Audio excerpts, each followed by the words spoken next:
Welcome back. हम अपनी जो पढ़ाई है उसको कंटिन्यू करते हैं। अल्टरनेटिव सेंटर्स ऑफ पावर जो आपकी बुक में चैप्टर नंबर 4 दे रखा है फिलहाल, लेकिन according to new syllabus it is your chapter number 3। आपको चैप्टर 3 का जो नए सिलेबस के अकॉर्डिंग है उसका अल्टरनेटिव सेंटर्स ऑफ पावर आपको रीड करना है। इसमें क्या है कि हम लोगों को 4 ऑर्गेनाइजेशंस पढ़ने हैं। ऑर्गेनाइजेशन में आप ऑलरेडी 3 पढ़ चुके हैं। यूरोपियन यूनियन के बारे में पढ़ चुके हैं, आप आसियान के बारे में पढ़ चुके हैं और ब्रिक्स के बारे में पढ़ चुके हैं। आपको एक और ऑर्गेनाइजेशन के बारे में पढ़ना है, वो है आपका 4th वन सार्क। सार्क मतलब दक्षिण हिंदी में जिसको बोलते हैं। लेकिन हम सार्क को अभी ना पढ़ के थोड़े टाइम बाद पढ़ेंगे, वो इसीलिए क्योंकि जो चैप्टर 5 है आपकी बुक में समकालीन एशिया, कंटेम्प्रेरी एशिया, वो सार्क के बारे में ही है। तो मोर और लेस वो सेम टॉपिक है, तो उसको हम एक साथ कवर कर लेंगे। बट अभी फिलहाल जो आपकी बुक में चैप्टर नंबर 4 है, उस चैप्टर नंबर 4 में से आपका जो टॉपिक अभी फिलहाल कंट्री के तौर पर दे रखा है, एक इंस्टीट्यूशन नेशन के बारे में दे रखा है, और नेशन में आपका पहला चाइना दे रखा है। इसके अलावा हमें और भी पढ़ना है, ब्राजील पढ़ना है, हम लोग को रशिया पढ़ना है, साथ में हम लोगों को इजराइल और इंडिया के बारे में भी पढ़ना है।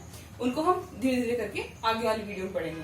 आज के जो हमारा फोकस है वो है फर्स्ट नेशन के बारे में, चाइना। चाइना कैसे अपने आप को डेवलप कर रहा है, कैसे अपने आप को एक वर्ल्ड इकोनॉमी बना रहा है, कैसे एशिया की महाशक्ति सुपर पावर बना रहा है, उसके बारे में हम थोड़ा सा जानेंगे। तो सबसे पहले देखते हैं कि चाइना की सिचुएशन कैसी है फिलहाल, उसकी जो जियोग्राफिकल जो लोकेशन है, जो उसकी इम्पोर्टेंस है वो कैसी है, उसकी पृष्ठभूमि जो बैकग्राउंड है, थोड़ा उसके बारे में हम जानते हैं। तो बैकग्राउंड में सबसे पहले आप जानते हैं बिग एरिया, मतलब बहुत बड़ा, इंडिया से भी बड़ा उसका जो ज्योग्राफिकल एरिया है काफी बड़ा है।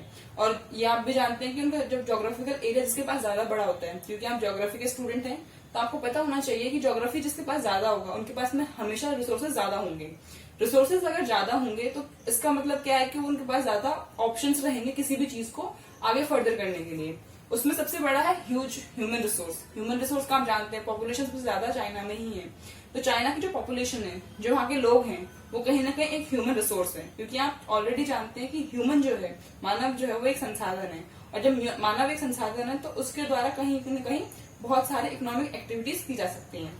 इसके बाद में क्या है कि वहाँ के जो लोग हैं, क्योंकि बहुत ज्यादा लोग हैं तो ऑब्वियसली वहाँ पे जो लेबर होगा, लेबर इंटेंसिव रहेगा। इसकी वजह से क्या होगा, वहाँ के लोगों को कहीं ना कहीं इकोनॉमिक एक्टिविटीज ज्यादा बढ़ेंगी। इससे क्या होगा कि डेवलपमेंट और ज्यादा इंक्रीज होगा। इसी के साथ में क्या है कि जब हम इंडिया 1947 में इंडिपेंडेंट हो गया था, वहीं चाइना 1949 में इंडिपेंडेंट हुआ था। तो 1949 में जब इंडिपेंडेंट हुआ तो उस टाइम पे क्या था कि उनको रिपब्लिक पीआरसी बनाया गया। पीआरसी का फुल फॉर्म क्या है, पीपल्स रिपब्लिक ऑफ चाइना बनाया गया। और चाइना जो बना था, पीआरसी कैसे बना, पीआरसी बना था कम्युनिस्ट रेवोल्यूशन के द्वारा। कम्युनिस्ट मतलब कि साम्यवादी। साम्यवादी आप ऑलरेडी जानते हैं, जहाँ पे स्टेट ओन चीजें होती हैं। आप पढ़ चुके हैं इसके बारे में, बाजार साम्यवादी कौन सी होती है, दोनों के बारे में पढ़ चुके हैं। तो इसमें जो साम्यवादी क्रांति थी, साम्यवादी क्रांति आप ऑलरेडी 1917 के आप रूस की क्रांति से भी पढ़ चुके हैं। तो उससे क्या होता है कि उसी के बेसिस पे जो यूएसएसआर था 1990 से पहले, उस यूएसएसआर के बेस पर, उसके मॉडल के बेस पर चाइना ने अपने आप को कम्युनिस्ट एक इकोनॉमी बनाया। 1949 में कम्युनिस्ट पार्टी बना, वहां पे कम्युनिस्ट पार्टी की गवर्नमेंट आई, साथ में कम्युनिस्ट पार्टी के साथ साथ कम्युनिस्ट रेवोल्यूशन आया।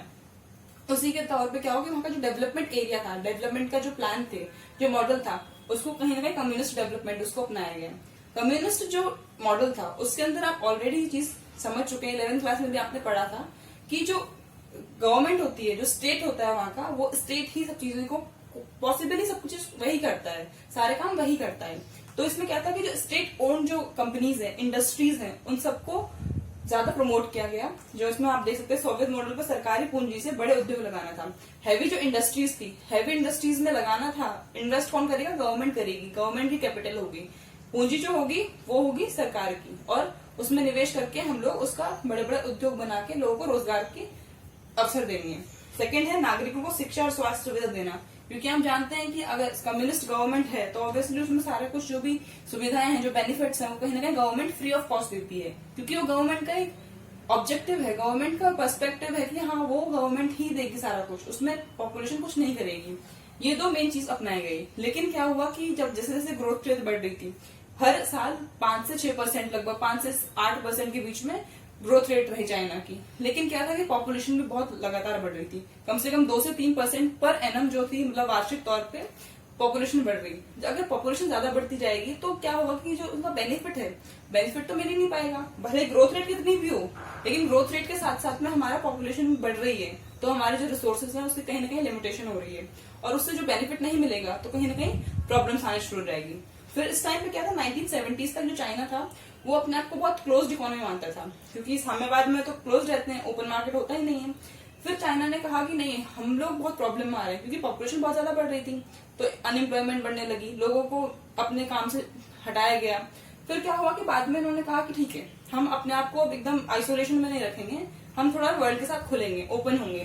तो उन्होंने क्या 1972 में यूएसए से जो है यूनाइटेड स्टेट ऑफ अमेरिका, उनके साथ में रिलेशन बनाना शुरू किया, मतलब वहां पे ट्रीटीज करी, साथ में उन्होंने बातचीत करना शुरू किया। फिर एक फ्रेंडशिप उनके बीच में हो गई। इससे क्या हुआ कि जो रशिया था, कहीं ना कहीं जो अपने अंदर चीजें उन्होंने समेट के रखी थी, उससे बाहर निकल के वो वर्ल्ड इकोनॉमी के साथ में जुड़ने लगा। इसके बाद 1973 में जो वहां पे थे, वहां के प्राइम मिनिस्टर थे चाओ एन लाई। इंग्लिश में, चाइनीज में हम ऐसे लिखते हैं जेड को, लेकिन हम हिंदी में जब प्रोनाउंस करेंगे तो चाओ एन लाई करेंगे प्रोनाउंस। तो उन्होंने क्या किया, 1973 में 4 रेजोल्यूशंस लेके आए, 4 प्रस्ताव लेके आए, 4 बोल सकते हैं कि आप एग्रीमेंट लेके आए। इन्होंने 4 एग्रीमेंट किए अपनी गवर्नमेंट के साथ में, बाकी लोगों के साथ में। उन्होंने कहा कि हम 4 चीजें मेनली हम फोकस करेंगे, किन पर? पहला एग्रीकल्चर, मतलब कृषि के ऊपर। सेकंड है हमारे इंडस्ट्री के ऊपर, जो हमारी उद्योग है, जो हमारे इंडस्ट्रीज है, उनको हम लोग अच्छा बनाएंगे। थर्ड है हमारी आर्मी या फिर मिलिट्री, हम मिलिट्री को भी अच्छा बनाएंगे। फोर्थ है साइंस एंड टेक्नोलॉजी, मतलब कि हमारे जो साइंस और टेक्नोलॉजी में जो भी एरियाज हैं, जो फील्ड्स हैं, उनमें हम लोगों को बेटर अपना इम्प्रूवमेंट करना है, और साथ में हम लोगों को वर्ल्ड के साथ में अपने आप को लेकर आना है। इसके बाद फिर 1978 में वहां के जो देंग शाओपिंग थे, वो एक नेता थे वहां पे, और नेता ने क्या किया कि ओपन डोर पॉलिसी अपनाई, खुले द्वार की नीति। अब खुले द्वार की नीति क्या है? खुला का मतलब आप समझ रहे हैं, इसमें ओपन मतलब कि वो कुछ ना कुछ चीजें उसमें ओपन हुई है। तो आप ऑलरेडी जानते हैं कि 1970s तक तो चाइना जो था बहुत क्लोज्ड इकोनॉमी था, अपने में ही रहता था, वहां पे आइसोलेशन में था। लेकिन 72 के बाद में वो आइसोलेशन खत्म हो गया।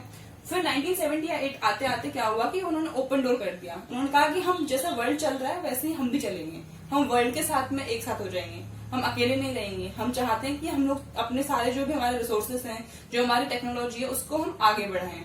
साथ में क्या था कि जब ये आगे बढ़ा, जब ओपन डोर पॉलिसी अपनाई, तो क्या गया, फ्री ट्रेड एरिया अपनाया गया। साथ में वहां की जो इकोनॉमी थी, मार्केट इकोनॉमी को अपनाया गया, मार्केट बेस्ड इकोनॉमी को अपनाया गया, जिसमें क्या था कि फेज वाइज, जैसे चाइना का आप ऑलरेडी पढ़ चुके हैं, शॉक थेरेपी आप रशिया का जो था शॉक थेरेपी, वो आप पढ़ चुके हैं। तो उससे क्या हुआ था कि वहां वो फेल हो गई थी। फेल कब क्यों हुई थी? क्योंकि उन्होंने एकदम से कम्युनिस्ट से जाके वो चले गए कैपिटलिस्ट पे। लेकिन यहाँ पे जो चाइना था, चाइना ने एकदम से नहीं किया। उन्होंने कहा शॉक थेरेपी की तरह हम नहीं जाएंगे, एकदम से हम लोग कम्युनिस्ट से डायरेक्ट कैपिटलिस्ट नहीं बन जाएंगे, हम फेज वाइज जाएंगे, और फेज के साथ साथ में हम आगे बढ़ते बढ़ते हम कैपिटलिस्ट की तरफ अपने बढ़ जाएंगे। ऐसे में क्या हुआ, 1982 में जो वहाँ की एग्रीकल्चर थी, मतलब जो वहाँ पे कृषि थी, कृषि में निजी हाथों को साथ में लेके आए गए, जिसमें क्या था कि प्राइवेटाइजेशन जो हुआ था वो कहीं ना कहीं उस चीज में हुआ। सेकेंड थिंग जो हुई थी 1998 में हुई थी, जहाँ पे जो प्राइवेटाइजेशन हुआ था वो हुआ था इंडस्ट्रीज का। इंडस्ट्रीज में भी कहीं ना कहीं प्राइवेट हाथों को, प्राइवेट जो ओनर्स थे उनको इंक्लूड किया गया। उसके बाद में क्या था कि जो प्राइवेट को इंक्लूड किया था, प्राइवेट को इंक्लूड करने के बाद धीरे धीरे क्या हुआ कि चीजें और आगे बढ़ने लगी, इकोनॉमिक एक्टिविटी ज्यादा बढ़ने लगी। बट इसके भी कहीं ना कहीं कुछ कॉन्सिक्वेंसेज हैं, तो अब वो हम देखेंगे कौन कौन से पॉजिटिव कॉन्सिक्वेंसेज क्या है और नेगेटिव क्या है। कम्युनिस्ट मॉडल था, उस मॉडल के हम देखेंगे पॉजिटिव और नेगेटिव इफेक्ट्स क्या रहे हैं। तो सबसे पहले हम पॉजिटिव इफेक्ट्स पे फोकस करते हैं। तो पहला हुआ था इसमें कृषि उत्पाद और ग्रामीण आय जो थी वो बहुत ज्यादा बढ़ गई थी। जब कम्युनिस्ट जो रेवोल्यूशन हुआ था, उससे जो मॉडल अपनाया था, उस मॉडल के तहत क्या हुआ कि जो एग्रीकल्चर प्रोडक्शन था एग्रीकल्चर का, वो बढ़ने लगा। इसके साथ में क्या हुआ कि जो वहाँ के लोग थे, क्योंकि एग्रीकल्चर तो बेसिकली ग्रामीण क्षेत्र में होती है, रूरल एरियाज में होती है, तो वहाँ के जो लोग थे, वहाँ के जो पर्सन थे, उन लोगों की इनकम भी इंक्रीज होना शुरू हो गई थी। इसके बाद से क्या हुआ कि सेकेंड थिंग हुआ कि सोशल जो स्पेशल इकोनॉमिक जोन्स बनने लगे। ये SEZ जो होता है, इसको हम एक ऐसा जोन बोलते हैं जहाँ पे गवर्नमेंट कहीं ना कहीं कुछ ना कुछ रिलैक्सेशन देती है। जिस एरिया में कहीं पे भी इस जगह पे इंडस्ट्रीज लगती हैं, वहां पे गवर्नमेंट हो सकता है कि टैक्स बहुत कम रखे, या फिर रखे ही ना, या फिर वहाँ की जो भूमि है, लैंड जो है, वहां पे उसको गवर्नमेंट ही परचेज करके दे दे। तो बहुत यहाँ पे क्या होता है, इस एरिया में बहुत रिलैक्सेशन मिलती हैं जहाँ पे इंडस्ट्रीज लगाते हैं। तीसरी चीज क्या कि FDI बहुत ज्यादा आई। FDI मतलब फॉरेन डायरेक्ट इन्वेस्टमेंट, जहाँ पे विदेशी कंपनियां, विदेशी जो संस्थाएं हैं, वो हमारे देश में या फिर किसी भी देश में जाके वहां पे निवेश करती हैं, उसको हम FDI बोलते हैं। वो बहुत ज्यादा आने का मतलब है कि इकोनॉमिक एक्टिविटीज बढ़ेंगी, और बेसिकली अगर इकोनॉमिक एक्टिविटीज बढ़ रही हैं, डेफिनेटली इसका मतलब है कि इनकम कहीं ना कहीं जनरेट हो रही है। इनकम जनरेट होगी तो डेफिनेटली वहाँ पे लिविंग स्टैंडर्ड बहुत अच्छा बढ़ेगा। चौथा चीज है फॉरेन एक्सचेंज रिजर्व बहुत ज्यादा बढ़ गया। फॉरेन एक्सचेंज रिजर्व का मतलब होता है जो इंडिया है, इंडिया के पास में विदेशी जो करेंसीज हैं, हम फॉर एग्जाम्पल अगर हम इंडिया का लेते हैं, इंडिया के पास जितनी भी विदेशी करेंसीज हैं, विदेशी मुद्रा है, उस मुद्रा का भंडार हमारे पास होना हमारे लिए अच्छा है। वैसे चाइना के पास में फॉरेन एक्सचेंज रिजर्व्स बहुत ज्यादा हो गए थे, क्योंकि वो 90s के बाद में तो अपने आप को ओपन कर लिया था। आप जानते हैं 1978 में ओपन डोर पॉलिसी अपनाई थी। फिर क्या हुआ, धीरे धीरे चीजें आगे बढ़ती जाती हैं, लेकिन इसके बाद नेगेटिव चीजें भी होती हैं। नेगेटिव चीजें क्या होती हैं कि जो बेरोजगारी है, क्योंकि ये प्राइवेट चीजों पे ज्यादा फोकस करता है। प्राइवेट आप जानते हैं हमेशा मैक्सिमम टाइम पे अपना जो फोकस होता है वो होता है बेनिफिट पे, उनके प्रॉफिट पे होता है।